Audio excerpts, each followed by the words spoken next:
Imagine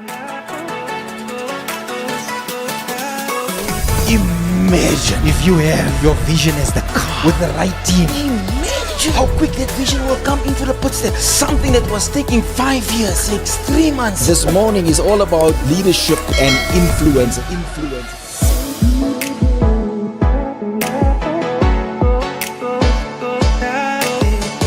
Ladies and gentlemen, welcome to it. It is Wednesday morning at 10 o'clock, and of course, you know, it's the conversation we have about what's going on in and around South Africa.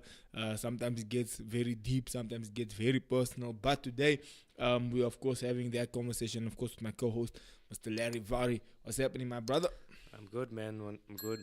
Good morning, everybody. Thank you for joining us this morning. As we always say, please like and subscribe the channel. So you can be notified every time we have a conversation. As you know, we have very important conversations that will shape the future of South Africa, that will change the goalposts of politics in this country, and not just in South Africa, but in the SADC region, because that's where our focus is. So yeah, thank you for joining us this morning, Zakes. Thank you for having me. Thank you for being here also with me today. Of course, 100%. Take us through. So yeah, man, there's a lot going on in and around South Africa. A lot of positive things as well that I'm actually quite happy about. I'm excited about. I can see there's a shift in the atmosphere from different angles, from the spiritual side, from the political side, from the just the cultural side, even in the sporting side. We just saw Bafana made it through. We qualified. Our rugby team is doing well. So there's a lot to be grateful for. Oftentimes where South Africa is going through the trenches, it's very discouraging and very depressing. And as a nation, we all feel together. We all, we're going through this. These numbers have come out that, the crime is up and the unemployment. But when we got things that we should be happy about, we should be happy about it. We should celebrate and say, yes, at least 100%. we got something here that's moving in the right direction. And I feel in the political space, there's also some stuff moving in the right direction. In the awareness space around South Africa and around the world, there's some stuff going on, which is a good thing. But before we get into some of the things that we're very, solution-driven people. 1000%. We see the issues, we know there's the issue. Everyone knows the issues. But we must identify the issues. Yeah, 100%. Yeah. But then we have to get to a point and say, okay, right, how do we now solve it? How do we solve it? How do we move forward from here? And because we're so solution-driven, it makes it much easier for us to say, okay, right, here's the issue, what's the solution? And or even if it's a longer-term solution, how do we work our way through that solution? And of course, we'll be speaking about the future of South Africa, solutions that are already coming up, the innovation that a lot of the young people are coming up with. It's very positive. There's a lot of positive things happening. But maybe just take us through quickly a recap from how we get to here. Yeah. Look, last week we had a very, very critical conversation also, where we were talking about the laws in South Africa. And everybody's bound by laws. And a lot of the time, our people don't really understand the laws and how the laws affect them. So we just get by. You go work, you come back. But you don't really understand how the laws that were written by an African majority parliament was written against you. And so it doesn't matter how good, how much you put in, you will still find yourself being obstructed from something that should be duly yours. And I think we were talking about a conversation about, what happened in parliament with Ashley Souls. And he brought up an issue of employment where a guy, I think his name is Keenan Jacobs. Mr. Keenan Jacobs, who was qualified. He had an MBA, he had all the qualifications. He was more qualified, in fact, than all of his seniors combined. And these were black seniors, and he wasn't a black man, right? And how we identify. And yet, doesn't matter how much he put in, how qualified he was for the job, he just couldn't get the job. Why? Because he's not a black African. So, and we are Africans. We are the Khoisan. We're the original owners of this land.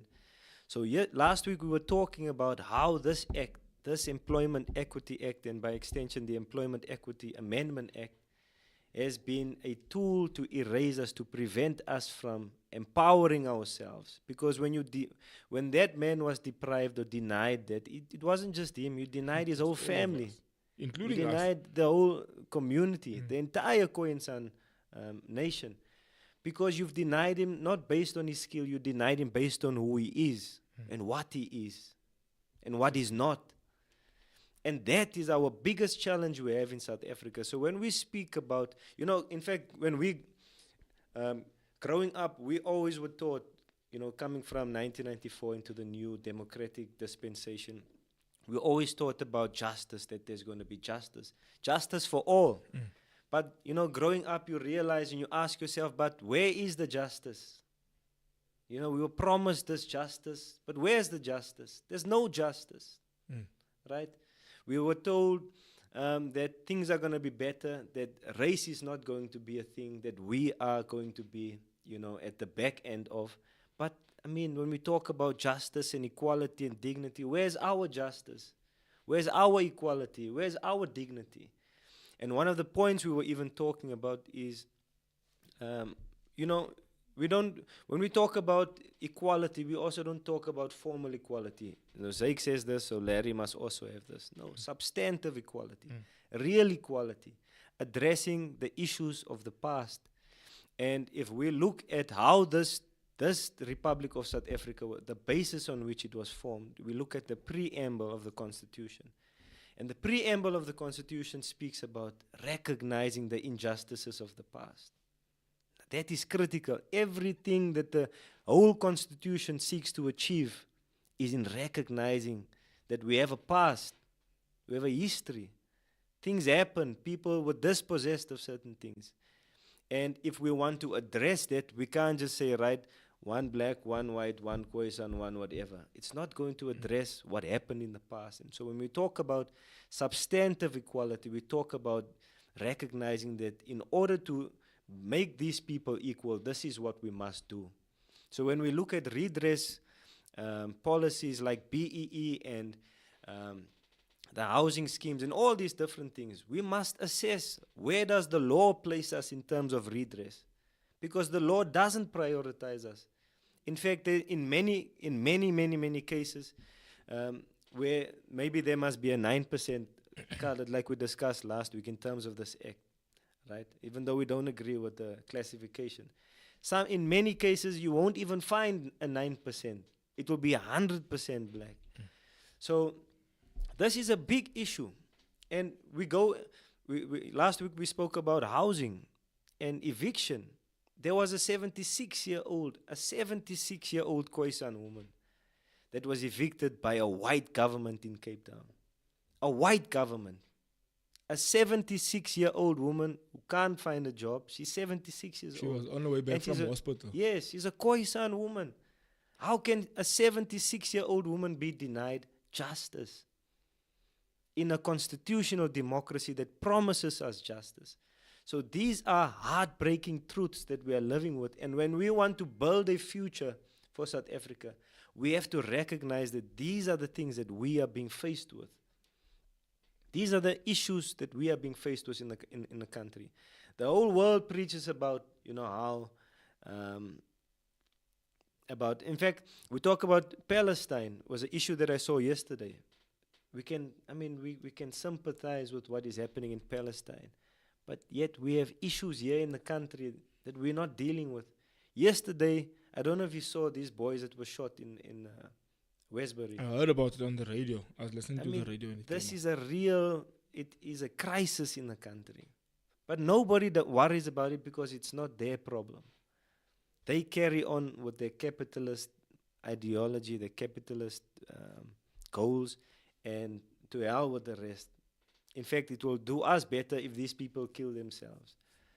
So when we say enough as a people, as the Khoisan, when we say enough is enough, do we really mean enough is enough? What are we doing? What action follows the word enough? So that's my question I want to ask. What action does follow the word enough? Because remember we're saying that we're aware of the challenges, we address the challenges, we acknowledge the challenges. And you just highlighted the challenges that are still ongoing, and it's a reality. And in that breath, I do want to commend someone like Ashley Sauce that goes into these parliamentary seatings and into these inquiries, and he points them out. He points them out unapologetically. He says, but now how does this make he even asked the guy in front of him, how does this make sense to you?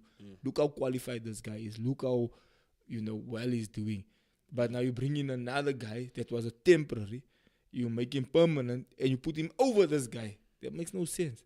And the guy can't even answer him. The guy's just sitting there like, no, because of Poppy Act, I can't say certain things. It's like, no, I'm not interested in Poppy Act. But I'm don't pointing you think to the point that you overriding the guy's rights here, even with his qualification. Don't you think and it goes back to the fact of the law. The law that is not protecting us as the First Nation people.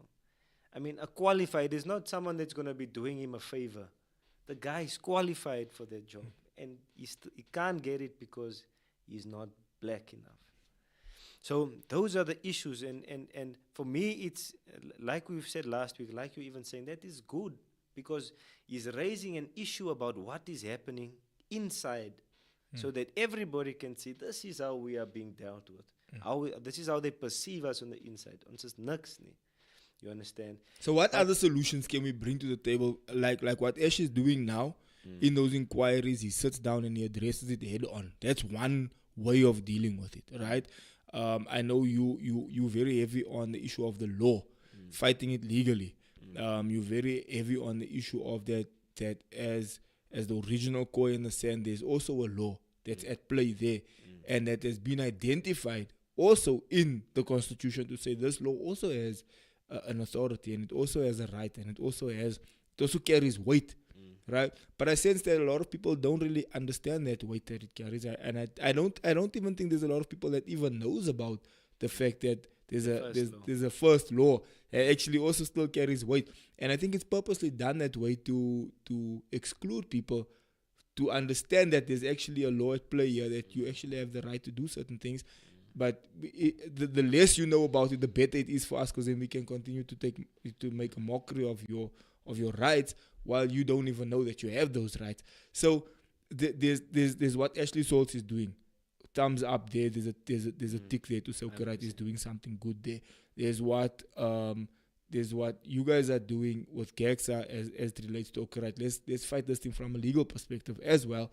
Because there's some injustices here going to the courts when the issue of the bill is being passed and fighting it and saying, guys, but hold on, we can't just pass this thing without consulting the people. Now there's what we're doing on the podcast like this, informing people that, hey guys, listen, there's another law at play here. There's also, you do have what it takes. You can fight back, you can say something, you can push back on injustice and inequality. So this is also a way of informing people that, look, this is part of our solution here. But how do we ensure unity? And this has always been my cry, and it's conversation we have offline all the time. When I say to you, my heart is not to push one race above the other, right?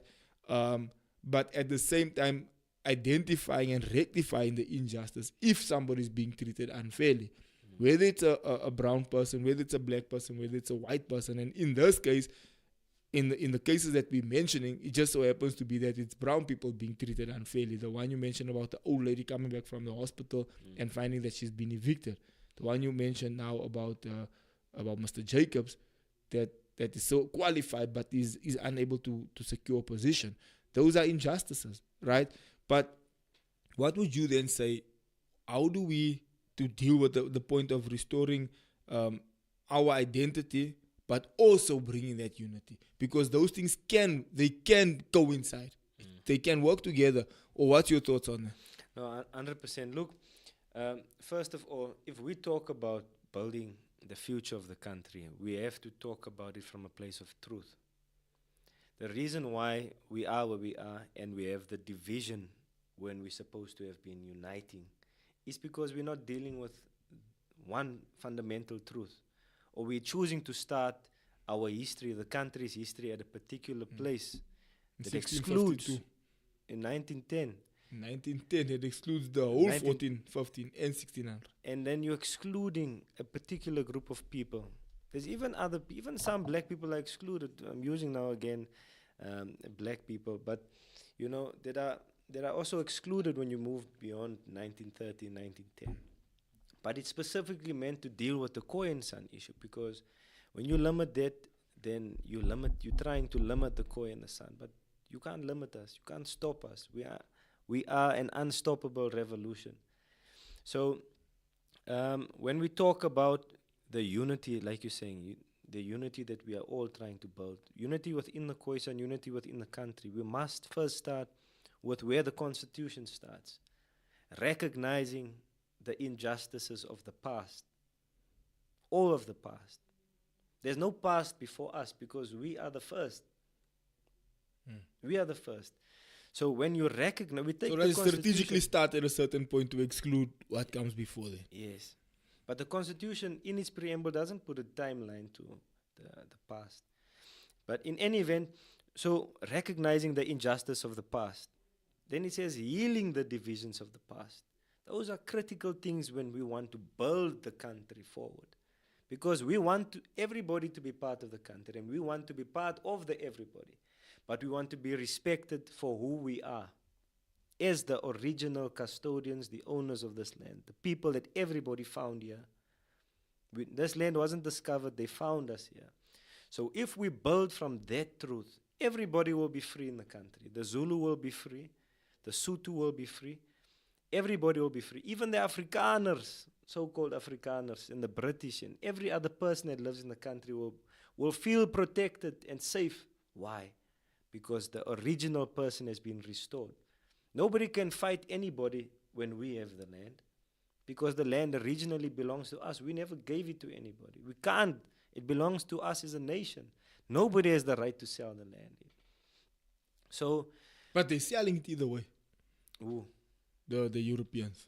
Yes, but this is why we're dealing. So this is what you mentioned in the beginning. The only way for us to fight this, and I explained this last week, is the DA, the DA has more voting power in parliament than 99% of all the other political parties. They are the official opposition in parliament, right? The DA. Well, now it's the MK because the DA is part of the GNU. But the DA has so much power in parliament, yet they still go to court to go and declare an act unconstitutional. So why is it that we that don't even have that much power in parliament, I'm talking about voting power in parliament, we don't take acts to court? We can talk about the issue in parliament, but how are we really dealing with the issue? Are we forcing just to implement the law as it is, or are we recognizing that there's something wrong with this law because it is deliberately used to erase us? So then what we must do, this is why we took the act, the Employment Equity Act, to court. Yeah, what's the progress on that? The matter, judgment is reserved on the matter. You know that we are in that matter. The DA, the Democratic Alliance, is in that matter, and then the state is in the matter. But judgment is reserved. We're waiting for an outcome now in that matter. But the most important point, we are in court with the TKLA, in the Constitutional Court. The TKLA, which is a black African majority parliament, that told us we know you're the first, but we're not going to recognize you as the first in law, because they know what that means. They know what that means. So we took that thing to the Constitutional Court and said, no, this is one non-negotiable. We can negotiate because we're not going to put people off this country. We want everybody, every human, every person in this country, every citizen must benefit from this country. But they must benefit from a point of truth. So we went to court, and to the Constitutional Court now to fight that TKLA, but also our representation in Parliament as the first people. New Zealand has done it, Australia has done it, where the first people, the indigenous people, are part of Parliament, not by a political system. And we are not asking this because someone else got it somewhere else. This is how this country has functioned with our law, with our consent, all along. Right? And that is the basis on why it must be. We're asking for the system to be restored the way it was. So you're concluding that the reason we can't build past a certain level is because the foundation needs to be opened up. How can you build a house on a rotten foundation? You can build a beautiful house with glass and steel and, the most beautiful material, strongest material. But if your foundation is faulty, that thing is going to collapse at a certain It's gonna point. keep cracking. And we it's gonna see the keep- collapse now. We see it happening because they tried. Hulle het gedink ons is dom. Ons is nie dom nie. En so- ons is They ook nie try to bang nie. override the foundation. And, we're gonna build over this foundation. Yes. And Because but they now the think we are foundation busy keeps buying on it. shaking, and then they see a crack, and they try to patch the crack. Then Yes. the foundation says, "But guys, we can't just we can't start our history here in the 1900s when this injustice actually started in the 1500s, Yes. 14, 15, 1600s. This injustice actually started there. So we have to dig into the foundation, To deal with identify the foundation, strengthen the foundation. Then when we start building, then at least we can see that, okay, right now, Now we're you're building building long-term. something solid. But now, this is why South Africa keeps on shaking every time, because they're trying to build over something and ignore what really happened. They ignore the foundation, essentially, is what if you had a vision in your mind, that's what you should be envisioning. Yes. And this is something that everybody must really take to heart. We are not against any person, any race, any ethnic group. We are not even against white people. We are against injustice. We are dealing with the issue of justice, what is right and what is wrong. And that is what we are engaging from. This is not against black people. This is not against white people. We want every black person to succeed in this country, to have their dignity protected, to be treated as an equal in the country. Every white person, we will never ever celebrate in the demise of any person, any race, any ethnic group, any religion, because that is not who we are. Everybody comes from us, and we want everybody to succeed, but we want to do it from a place of truth. But here's I have another question. As it relates to youth empowerment and also education reform, we understand that education has to be reformed. We understand that this is going a little bit off from how we started, but it's still in the same line. Education must be reformed. We cannot continue education as the way we continue it now. It just breeds more slaves, I guess, at the end of the day. People that must just go and work wherever. What would you say as it relates to reforming the education? There's no element of understanding wealth creation. There's no element of understanding even how taxes works. You go start working, you start making a little bit of money. Next thing, SARS knocks at your door. You're owing SARS, 2-3 million rand. You're wondering how did this happen? Because nobody informed you. Nobody said anything. And it's also a strategy sometimes. They lost some sort of, until it's a lot, then all of a sudden SARS comes knocking, hey, you owe us this. And you're like, but now SARS, I haven't heard from you in years. Now that I owe you 2 million rand, all of a sudden it's an issue. Why didn't you give me the heads up when I owed you 1,000 rand? So that's about educational reform. Is some of the things left out purposely to continue to keep you as a slave? Look, I think this thing is actually very structural. And this comes back to the inequality that we're speaking about. If you go to a private school, let's take Kuro, for example. Right? I don't know if you're familiar with the school. Familiar. And in the school there, they teach you robotics from grade R. I mean, go to a public school, they don't even do robotics in matric. So now you bring, and one of the biggest issues we actually have in South Africa is a classist issue. We talk about racism, but classism is very much a very, very, very big issue, because you can find black people who only fit into a certain circle if they have enough money. In the circle with white people, they can sit with the Ruperts and the De Beers as long as the pocket looks good. So if we talk about school and we really want to have education reform, right, then we must talk about the fact that, like you said, there's no financial literacy. I'm talking about financial literacy in school that kids are being taught from a young age. We talk about coding, robotics, all these different things. These are being taught, maybe now not financial literacy, but the difference of a private school and a government school is worlds apart. Worlds apart. And we know who are majority in private schools. It was always white people, but now there's a lot of black people in private schools as well. And you can see that by the people that are advancing forward. The rest are not. You understand? We never speak about Indian people, but Indian people are always there in the mix, right? So the biggest issue, I believe, we must address it. Now, the United Nations Declaration recognizes that we have a right to develop and dictate our own education systems for our people. And this is where we must look at.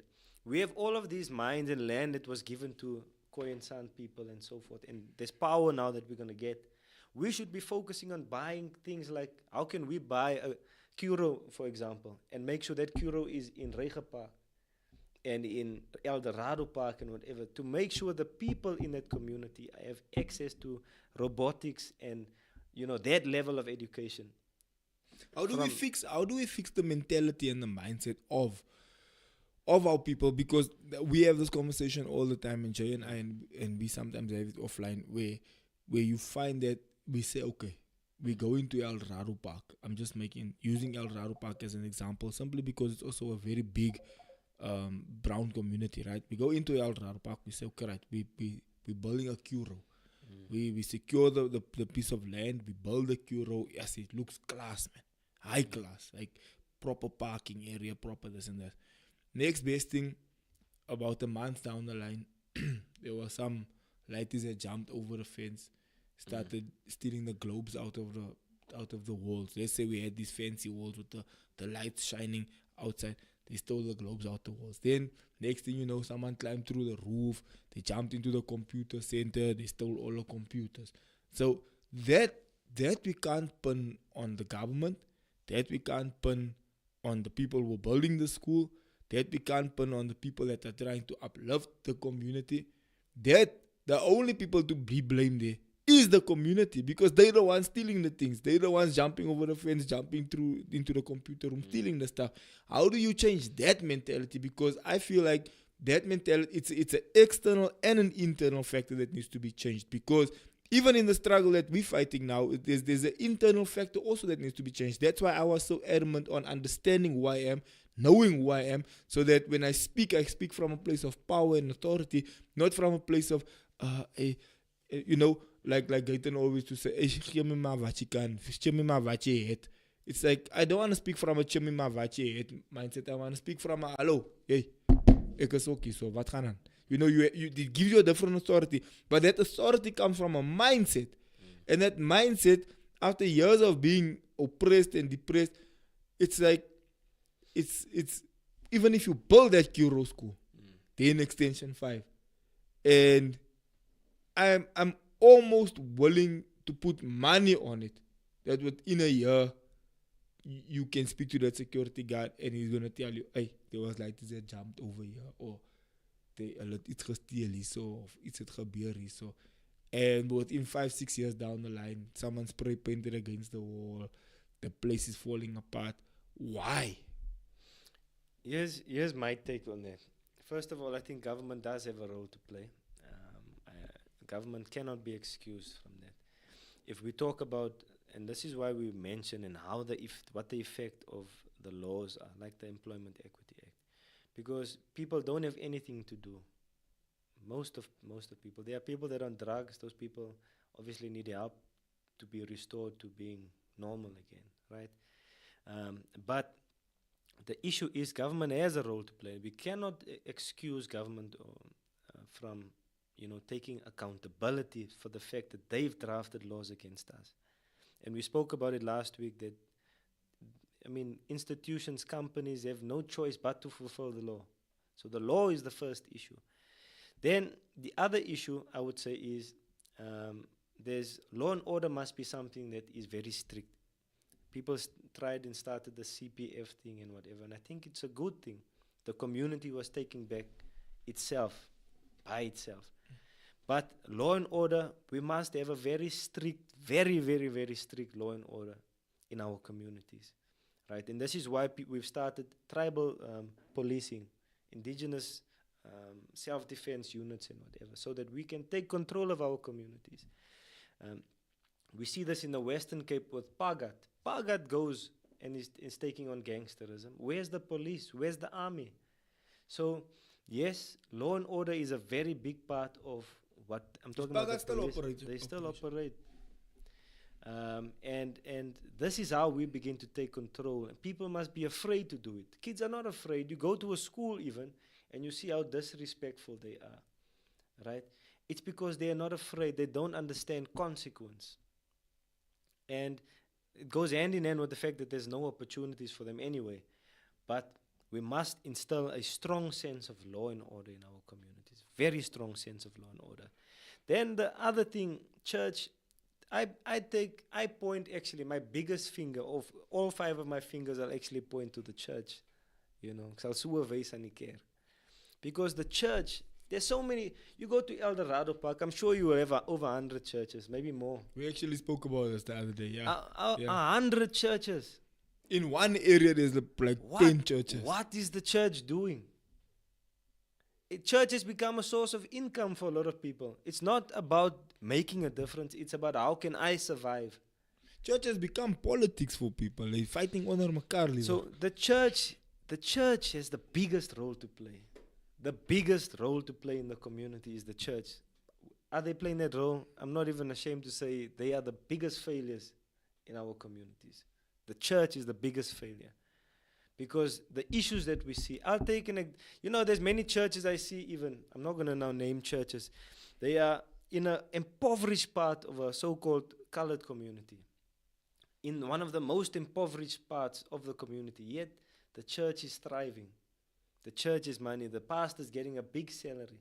But the people around the church, the houses, they don't even have a loaf of bread to eat. That is not what church is about, or how I understand what church is about. It's an indictment on the gospel for me.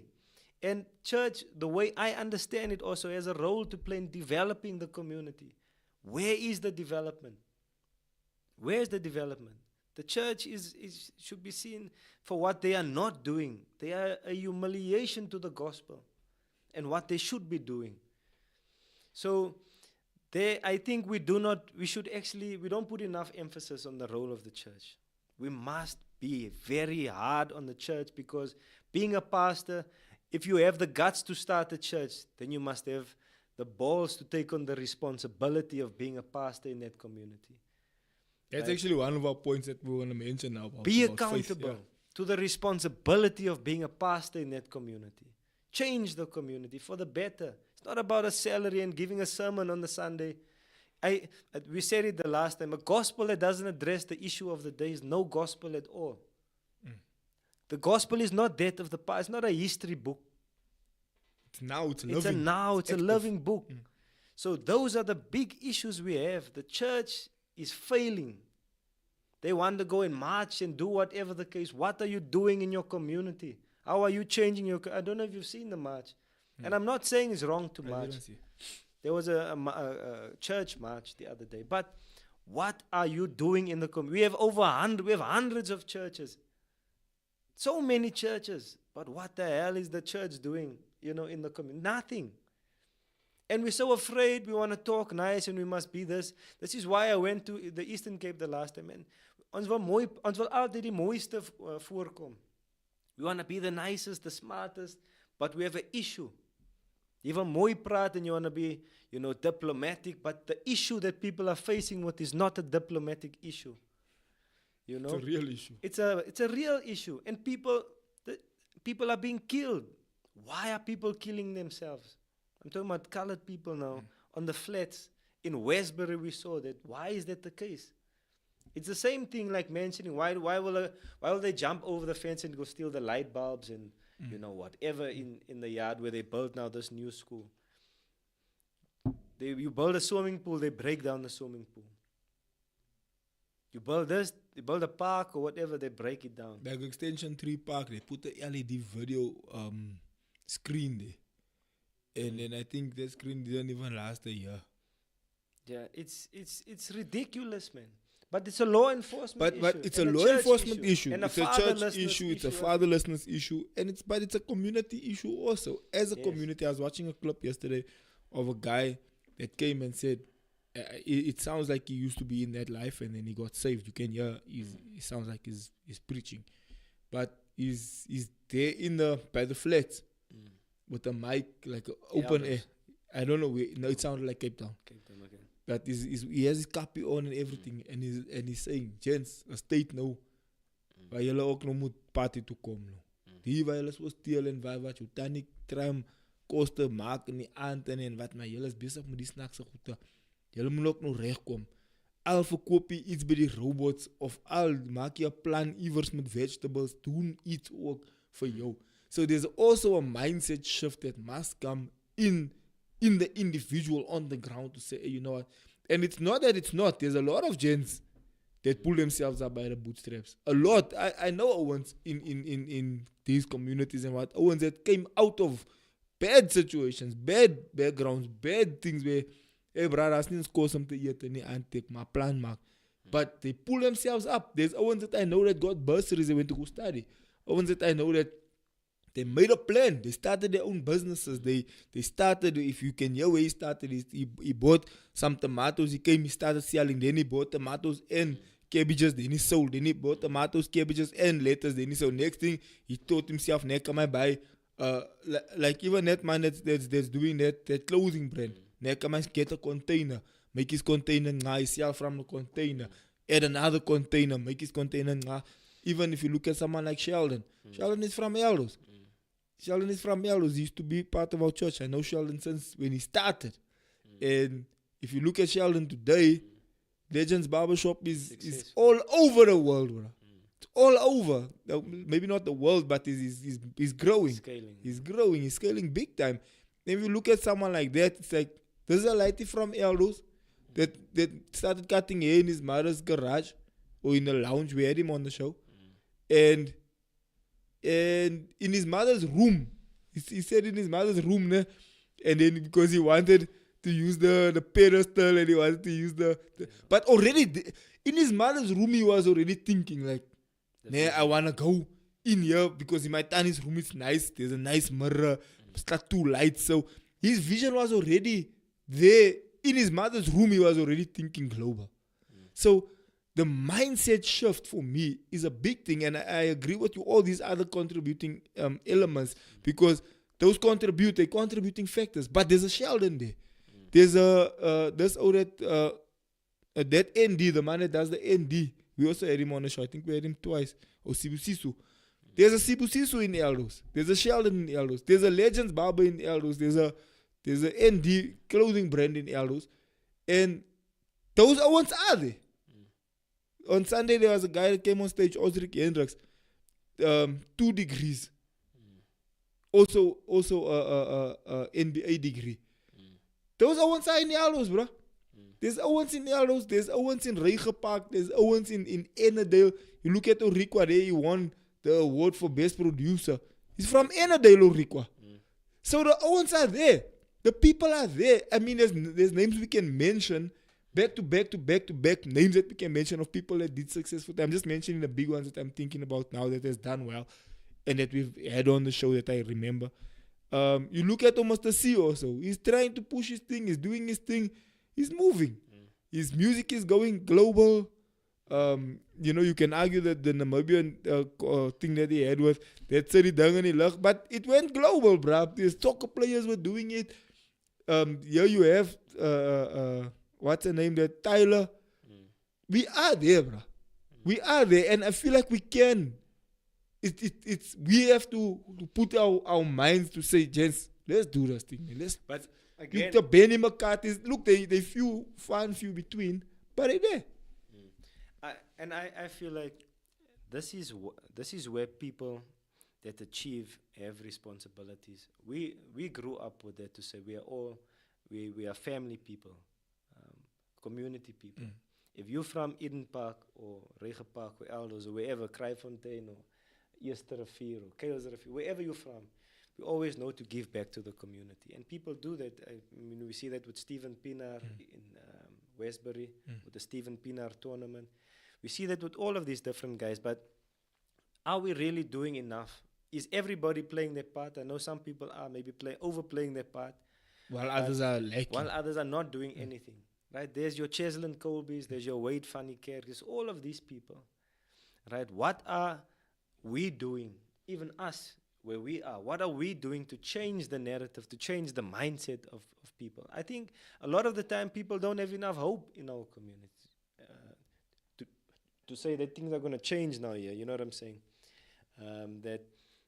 We're going to go to Eden Park. We're going to go make sure that things change. We're going to go and invest our effort, whatever we've achieved, whatever business we have, or whatever the case may be. We go and reinvest it where, where our people are, to make sure that there is a difference that is made there. And that difference, that cup can overflow to wherever else. You understand what I'm saying? But the point I made earlier on is the fact that we have a responsibility. And are we being responsible with that, that we've been empowered with the rugby, the sports, the business, whatever it is. There's your politicians even that now made it, to parliament and wherever else. How are we changing the communities? Everybody comes from a township. How are you changing the township that you came from? Because that should be your first response. I believe that's your first responsibility, where you came from. Caden's first responsibility must be, in my view, is where you come from. Ashley, Elder, I think it's from Elders, where you come from. I'm just making an example. Is that should be your first, as your ace. I can't go and help your mother with my mother struggling and I've been empowered. And, you first, charity begins at home. And it doesn't mean I have an issue with your mother. It's because I respect where I come from, my home, my family. So, in terms of that, I agree with you. Mentality is a big issue, and we need to create hope. We need to make people understand there is a future. There is hope for you in South Africa. But what does that practically look like? I remember they had centers in Eldos, recreation centers, these elements, programs, and there are guys that I know for a fact are trying to have, okay guys, 5 o'clock on a Wednesday, we're gonna go meet by the recreation center. I know ones that started dance crews that said, okay, gents, this time, that time, we're gonna go and dance to keep a lights out of the street.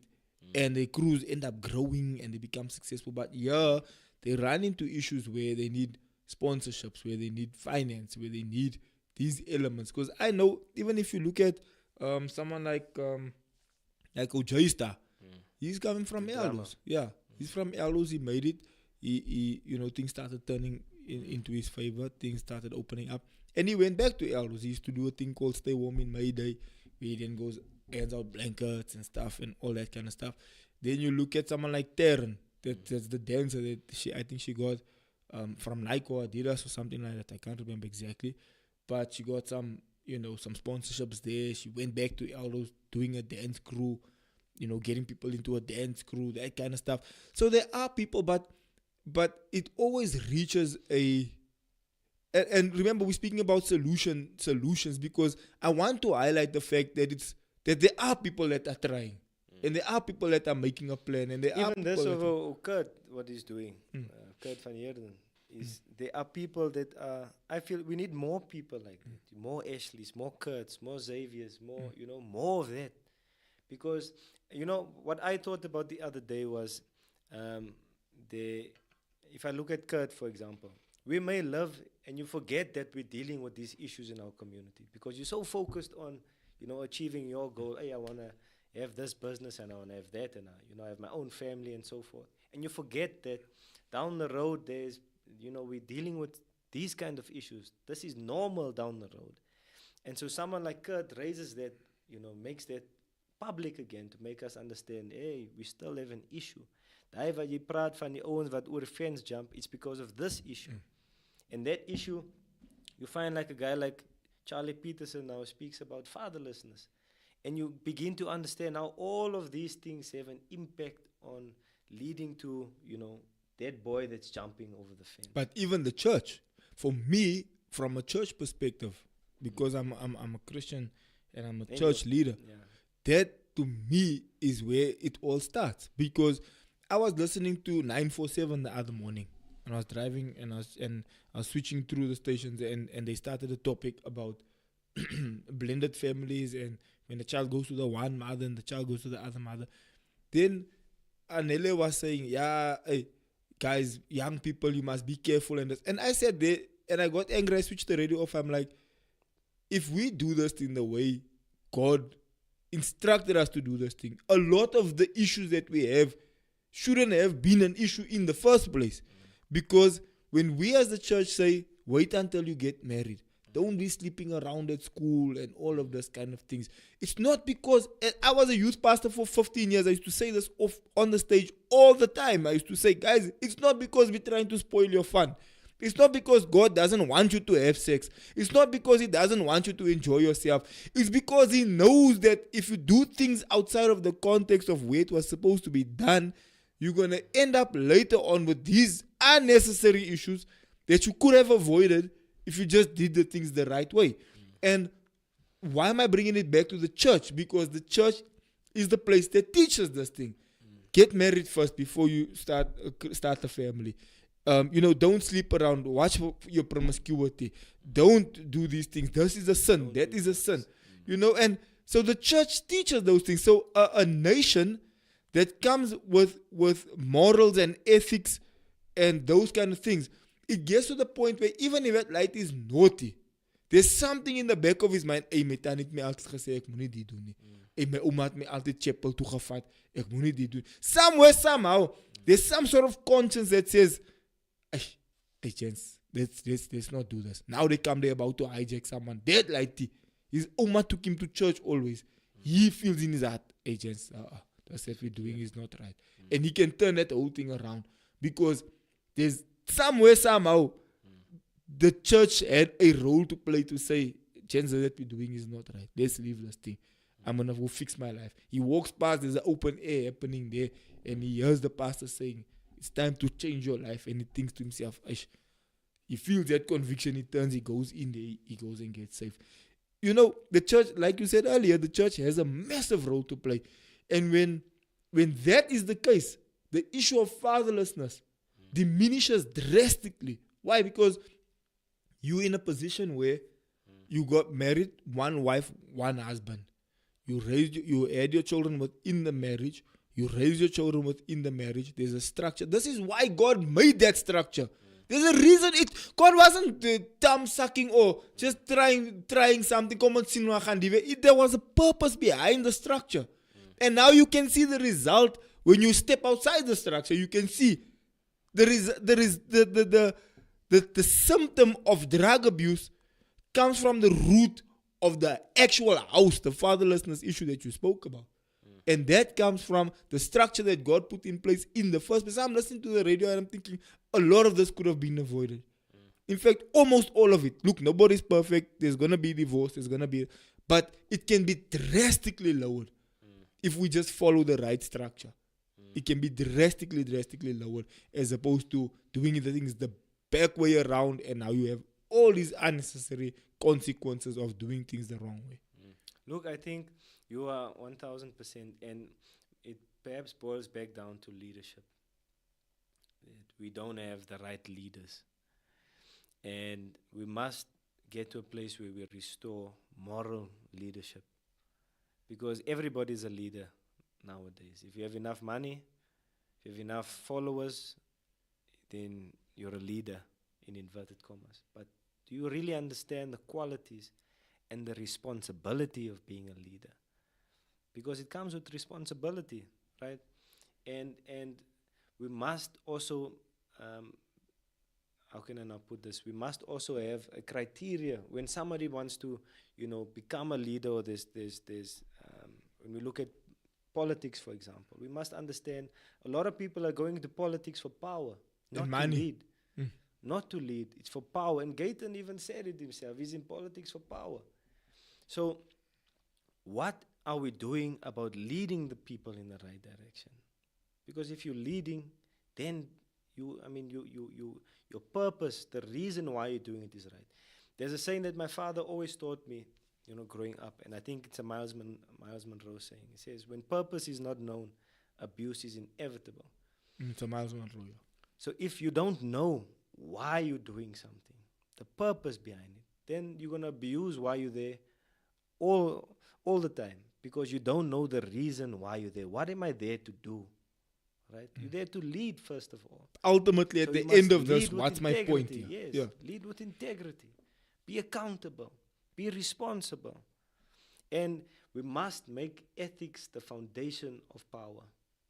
When you have power, do you know what ethics means? Do you understand what ethics goes with power? There's a lot of people, pastors even, that ends up molesting children or whatever. We hear these stories. Or raping, things, heartbreaking things. Because you're supposed to be a pastor, you're supposed to be a leader, you're But now supposed to you be a use politician. that, you're you supposed use to be that access yes, for your own benefit. yes. So we must understand the values of leadership. I think when we go into communities, and what we must teach in schools and in churches is leadership, how to be a leader. Because every man in his house is a leader of that household. So every man in essence should be knowing how to lead. You must understand the core values and principles of leadership. You must have ethics. So even that should be, if we want to transform education, we must teach our youngsters, especially the boys, how to be a leader, how to lead. I don't know how that conversation is going to get to when you talk about equality with women and whatever, but a man is a leader. No, but the Bible gives instruction on that also. Yes, the Bible and the country's laws is... It's two different things.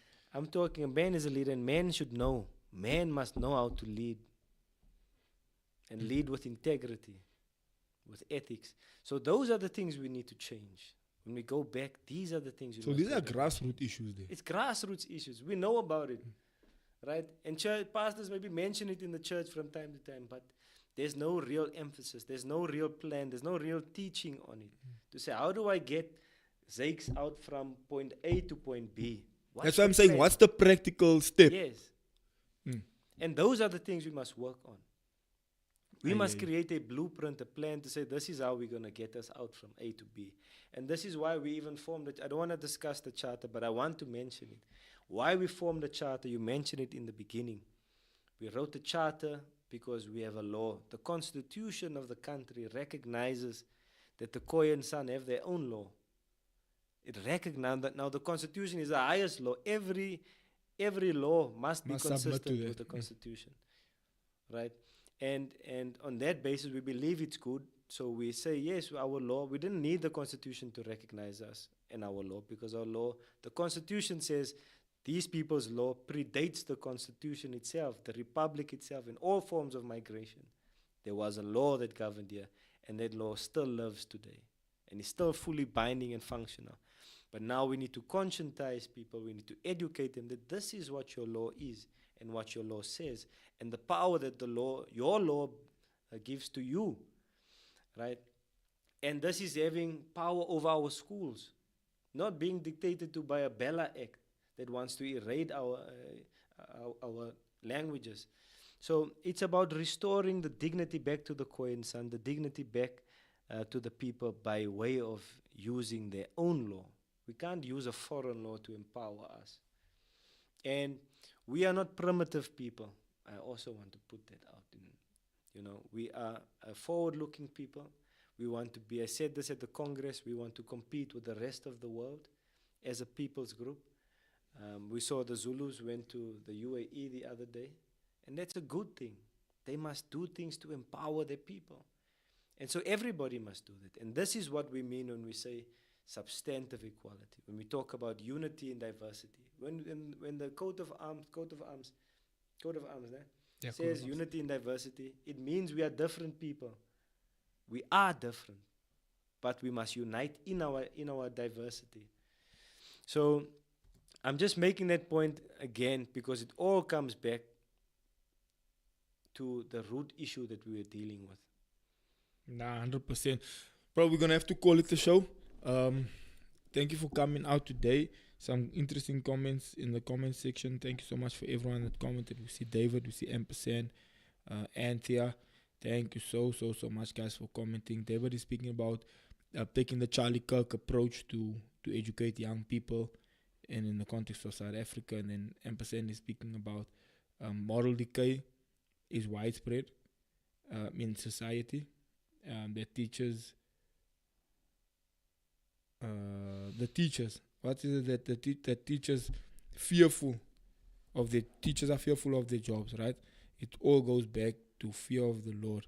And again, what we were mentioning earlier. So thank you so much for everyone that watched today and that tuned in. Yeah, look, I also want to make this last point before we go. I think we still have 3 minutes. And we don't make this point enough. A lot of the people that are benefiting from, what the community is going through are businesses. And businesses, specifically, what we deal with brown issues, not because we are superior or less than, but because it's our home, it's our family issues. And the businesses have a role to play. They have a very important role to play, and they must play that role. They have money, they have influence, they must invest, they must be the change that they want to see in the communities, because they come from these communities. It's not just your Cheslin Kobe's and your Rikwas and your Xaviers and whoever else that has that role to go and reinvest. It's successful businessmen that must go. And success doesn't mean having R1 billion or R1 million in your account, right? Whatever you have, it starts with us to change our disposition from a grassroots level. So, yeah, I just wanted to make that point. Businesses must come to the table. Everybody must come to the table. If anything is going to change, it's going to be up to us. Facts. Ladies and gentlemen, thank you so much for tuning in today. My brother, thank you for coming through. Always an honor, always a pleasure. Dope conversation. Thank you for everyone that was also participating in the conversation in the comment section. You must subscribe. People must please, subscribe. Guys, please do hit the subscribe button. We're on 7,000. Yeah, please we're on our way subscribe. up to 8,000. So please do subscribe. And when they subscribe, they'll be notified whenever Yes, we have please hit the service. notification bell when you subscribe, man. To just say all, and then when we go live, it will tell you on your phone that we're going live. Thank you, ladies and gentlemen. Thank you for having us. Thank you for taking time out to listen to this conversation. It is empowering. It's meant to empower you. It's meant to change your life. And take this information, take it back to where you live. Take it to your church. Take it to your family. Because these conversations must be conversations you have at your dinner table, in your church, at your 100%, schools, 100%. everywhere where you go. And that's how we begin to effect the change that we want to see. Thank you. Ladies and gentlemen, thank you. See you on the next one. Goodbye. Imagine if you have your vision as the car with the right team. Imagine how quick that vision will come into the footsteps. Something that was taking 5 years takes 3 months. This morning is all about leadership and influence.